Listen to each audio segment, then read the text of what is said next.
Hi guys. I just want to talk to you today about something that is really near to my heart. I talk a lot in my challenge groups about finding your why, um, and I just want to basically tell you what my why is and go for that. It's pretty raw and uncut, and it's tied greatly into my emotions.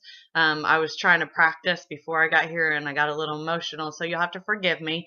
But what helps us on our journey to stay on our journey to be healthy, to stay on any journey that has trials and struggles, is to know exactly why you're doing this. What is it that really keeps you doing this? When you go through struggles, when you go through hardships, when you get knocked down, there has got to be some sort of why that is deep seated in your heart that will just keep you working towards what that goal may be. And so I just want to talk to you a little bit about my why. And my why is my family, but it runs a lot deeper than that. I have always been pretty insecure about the way that I looked, even when I looked good. I look back at pictures from before I had kids and when I was in college and high school, and I think to myself, it just really amazes me why I was so insecure back then. And I catch myself saying, even today, if I only could get back and look that way. But then I remember that I was insecure about that. And so that really forces me to reevaluate what I really want and what is going to happen when I get to that point. Am I still going to be insecure? Because that's something within me. And so, in reevaluating this, in the past year, my husband's mom, who's only 52, was diagnosed with lung cancer, and then it quickly spread to brain cancer. She moved in with us and we began to take care of her, and we've been her sole provider, caretaker since.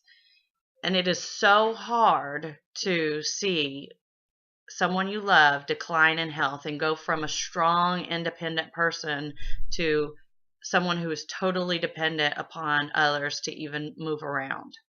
And to know that all of this is caused because she made bad choices in her life, health choices, financial choices, all of it. So the longer she is here with us, the more burning of a desire I have to make the best possible health and financial choices for myself and for my family. It really becomes a daily reminder. My husband and I don't want to ever put our kids through what we're going through now. Um, it is horrible to have to watch a parent decline when they are supposed to be enjoying their early grandparenting years. It is so much stress on our lives, and we just refuse to make this something that's a legacy in our family, something that continues. And so we want to begin a legacy and leave behind, because our kids watch us and they learn from us, and they only know what we put in front of them, or they only know the choices that we make. So we want our kids to never have to worry about taking care of us because of our unhealthy choices. Granted, there are things in life that we cannot control that happen to even healthy people, but we can decrease the probability of those things by making the choices to be healthy by eating right and exercising. Sorry, I've got notes and I want to make sure that and not making the choices to put harmful chemicals into our body. We want to see our children's children. We want to walk and run and play with our kids and our grandkids, and even see our grandkids as kids, because we are so healthy. We want to make sure our children's live this lifestyle, and that it's natural to them, and that they pass this down, and that this continues, and so forth. This really has affected the way that we look at life and what is important, how our choices impact others, especially the ones we care for most. Um, when my mother-in-law, this is probably where I'll get emotional, but when my mother-in-law was diagnosed with cancer, my husband pleaded with me to stop being so self-conscious, because I wouldn't allow pictures to be taken of me, because I felt I had gotten so big, and every time I looked at pictures, I was so disappointed. And so basically, since I started having children, the only pictures that I have are me having, like, in the delivery room.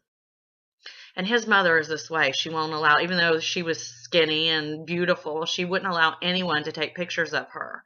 And so um, he just begged and pleaded of me to quit being that way and to allow, because his mother, um, he knew that he won't have any pictures of his mother when she passes, and anything to help evoke memories of her. And this broke my heart, because I I knew that if something were to ever happen to me, that my kids wouldn't have any pictures of me. And they're so young